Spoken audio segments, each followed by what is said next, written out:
எப்போதுமே வாழ்க்கையிலே நாம் வெற்றி பெறுவதற்கு தாய் தந்தை குரு இவர்களுடைய அனுகிரகம் நமக்கு முக்கிய தேவை.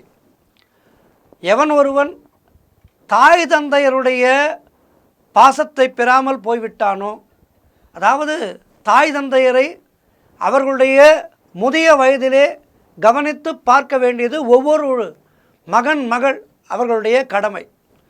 அந்த வகையிலே எவன் ஒருவன் தன்னுடைய தாய் தந்தையரை கவனிக்கவில்லையோ, குருவை வணங்கவில்லையோ, அவனுக்கு தெய்வத்தினுடைய அனுகிரகம் கிடைக்காது. இது முக்கியமான விஷயம். இவற்றை ஒருவன் செய்யாமல், தாய் தந்தையரை கவனிக்காமல், குருமார்களை பழித்து, அதன் பிறகு அவன் எத்தனை ஆலயத்துக்கு சென்று எவ்வளவு பூஜைகள் செய்தாலும், எவ்வளவு அன்னதானம் செய்தாலும் அது பயனற்று போகும், விழலுக்கு இறைத்த நீராக போகும் என்பது முன்னோருடைய வாக்கு. ஆகவே தாய் தந்தையருக்கும் குருமார்களுக்கும் உரிய மரியாதையை நாம் தர வேண்டும். அதுதான் நம்முடைய சனாதன இந்து தர்மத்திலே நமக்கு சொல்லிக் கொடுக்கப்படுகின்ற மிகப்பெரிய ஒரு வழிபாடு.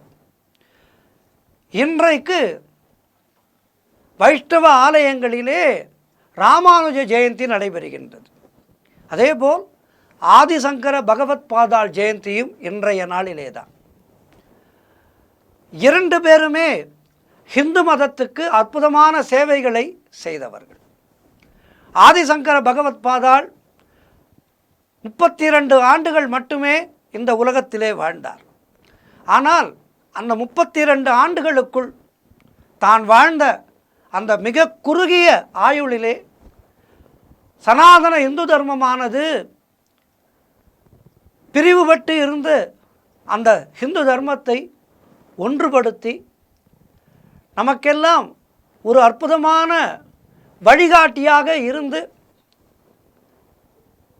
இந்த ஹிந்து தர்மத்துக்கு சேவை செய்தவர், அளப்பரிய சேவையை செய்தவர் ஆதிசங்கர பகவத் பாதாள். அவரும் கூட சாதாரணமாக சந்நியாசிகளுக்கு உறவுகள் கிடையாது. எப்போது ஒருவன் சந்நியாச தர்மத்தை ஏற்றுக்கொள்கின்றானோ அப்போதே அவனுக்கு உறவுகள் அறுபட்டு போகின்றது. ஆனாலும் அம்மா என்கின்ற உறவு மட்டும் அவர்களுக்கும் உரித்தானது.